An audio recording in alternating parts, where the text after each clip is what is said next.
Hello everybody. Class 11th की book hornbill के poetry section में आज हम देख रहे हैं ए फोटोग्राफ नाम की पोयम, जिसके राइटर का नाम है शर्ली टॉलसन। और यह जो कविता है उसकी शुरुआती परिचय की अगर बात करें हम लोग, तो यहाँ पर कवित्री जो है वह अपनी माँ की पुरानी तस्वीर जो उसको मिल जाती है वह उसको पुरानी स्मृतियों को जागृत कर देती है और वह भावना को मर्मस्पर्शी तरीके से वर्णन करते हुए उसकी माँ को भावपूर्ण श्रद्धांजलि अर्पित करती है।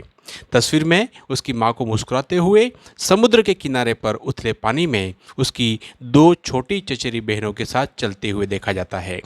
वे कैमरे की ओर देख करके मुस्कुराती हैं।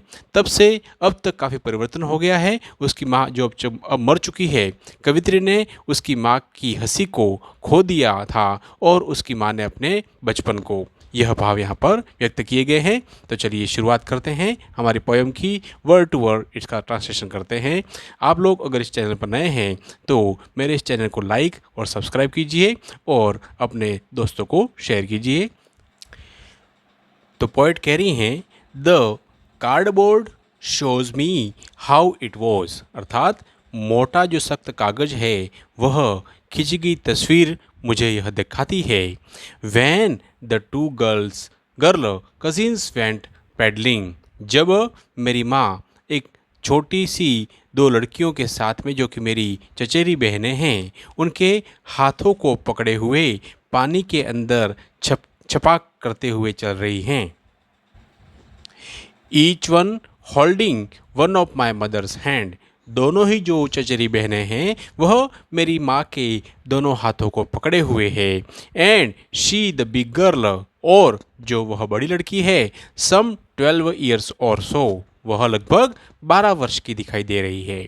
All three stood still to smile through their hair, जो तीनों हैं, दो लड़कियां और मेरी माँ, वह तीनों अपने बालों के बीच से मुस्कुराते हुए दिखाई दे रही हैं। किसकी तरफ? At the uncle with the camera, जो कैमरा लिए हुए अंकल खड़े हैं उनके सामने वह मुस्कुराते हुए अपने बालों के पीछे से दिखाई दे रही हैं। A sweet face my mother's, मेरी माँ का चेहरा बहुत ही प्यारा है। That was before I was born, और यह उस समय की बात है जब मेरा जन्म भी नहीं हुआ था। एंड द सी, और ये जो समुद्र है, which appears to have changeless, और मुझे लगता है कि यह भी क्षणिक बदल चुका है, इसका रूप या आकार थोड़ा परिवर्तित दिखाई दे रहा है।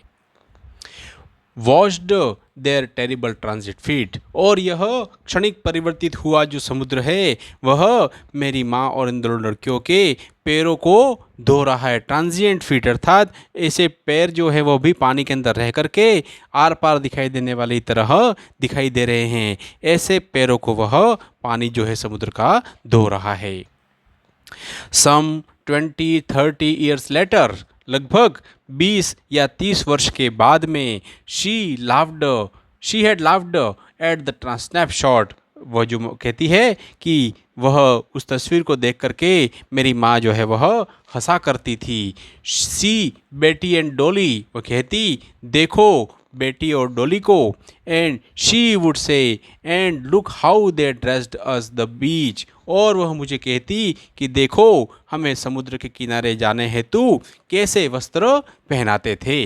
The C holiday was her past mine in her laughter, और समुद्र के किनारे बिताई गई जो छुट्टियां हैं उसके जो अतीत है, और both wry with the laboured ease of loss, और उनका मुस्कुराना या उनका हंसना मेरा अतीत बन गया था। दोनों के चेहरे नुकसान को राहत पाने की कठिन कोशिश में विकृत हो जाते थे, अर्थात पुरानी यादों को याद करके उन दिनों के खो जाने के लिए काफ़ी नुकसान हो जाने का अनुभव करते थे। Now she has been dead nearly as many years, अब जब वह कवित्री की माँ जो है मरे हुए करीब उतना ही समय बीत चुका है। एज दैट गर्ल लिव्ड, जितना कि वह एक समय की छोटी की लड़की के रूप में उसकी माँ ने जिया करती थी। And of these circumstances there is nothing to say at all, अब यही इन सारी बातों के बाद में अर्थात करीब 12 वर्ष और उसकी परिस्थिति के बारे में माँ के गुजर जाने के बाद कवियत्री के उसकी माँ के सानिध्य में वंचित हो जाने के कुछ भी कहने को शेष नहीं रह गया था। इट्स साइलेंसेस, यह कुछ नहीं कह पाना शांत वातावरण को और अधिक शांतिपूर्ण बना देता है। इस प्रकार कवियत्री अपने माँ के खो जाने का डर को या महसूस कर रही है। अगर हम संक्षिप्त में इन तीनों पैराग्राफ के वर्णन को देखें तो पहला जो गद्यांश का पार्ट है पद्यांश का, वह कवियत्री की माँ के सुखद बचपन का चित्रण करता है। द्वितीय जो पद्यांश है वह उसकी माँ को हुई जो हानि है उनको चित्रित करता है, अर्थात कवियत्री उसकी माँ की हंसी से वंचित हो गई जबकि उसकी माँ ने अपना सुखद बचपन खो दिया। और इसी प्रकार तीसरा जो पद्यांश है वह कहता है कवियत्री की उदासी और अकेलेपन को उजागर करता हुआ उसकी बात को यहाँ पर रखता है।